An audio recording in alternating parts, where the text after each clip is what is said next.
ብሎ የቆሙትን የሚያይ በትንሹ ጥረት ትልቅ ክብር የሚሰጥ የጫማ ጠራጊው ልጅ ታሪክን እንደሚከተለው እናቀርብላችኋለን። ቦታው መንገድ ዳር ነው።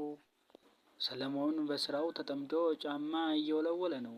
ወጣት አበበ ዘንጦና እጁን ኪሱ ውስጥ ከቶ እየተንጎማለለ በንቀት እየተመለከተው ሰለሞንን፣ አሁን እዚህ ነህ ሰለሞን? ይሄ ቆሻሻ ጫማ መጥረግ መቼ ነው የሚሰለችህ? ዝቅ ብለህ የሰውን እግር ስታይ አታፍርም?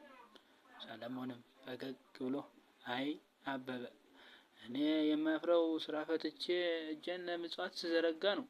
ይህ ስራ ክብር ያለው ስራ እንጂ ስራ ፈትነት አይደለም። አበበ እባክህን ተወኝ፣ እኔማ እንዲህ ያለ ስራ ከምሰራ ጦሜን ባድር ይሻለኛል። ዝናዬንና ክብሬን ማጥፋት አልፈልግም። ይህንን ተባብለው የተከራከሩ ባለበት ወቅት የተባሉ ደንበኛ በድንገት ይመጣሉ። ከዚያም አቶ ካሳሁን ልጄ እስኪ ይህችን ጫማዬን አስውልኝ፣ ትልቅ ስብሰባ አለብኝ የኔ ልጅ።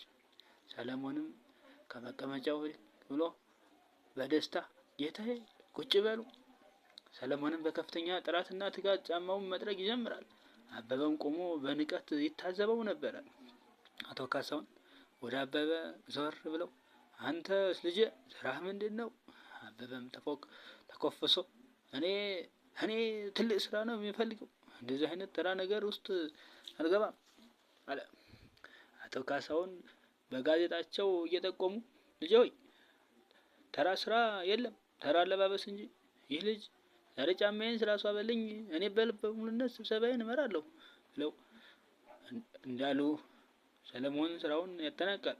አቶ ካሳሁን ጎበዝ ነህ ልጄ፣ ስራህን በጥራት ስለሰራ ከክፍያ በተጨማሪ ይህንን ጉርሻ ይዘህ ለምሳ ተጠቀምበት። ሰለሞንም በትህትናና በደስታ በጣም አመሰግናለሁ ጌታዬ፣ ክብር ይስጥልኝ። በዚህ ሰዓት አበበ በቅናትና በመገረም ይመለከታል። ሰለሞንም ወደ አበበ ዞር አለ። አየህ አበበ፣ ስራን ካከበርከው እሱ መልሶ ያከብራል። ይሄ ያገኘሁት ገንዘብ በላቤ የመጣ ስለሆነ ጣዕሙ የተለየ ነው። አበበ ራሱን እየነቀነቀ ኩራቱ እየጠፋ እውነትህን ነው ሰለሞን፣ እኔ በከንቱ ኩራት ጊዜን አጥፍቻለሁ።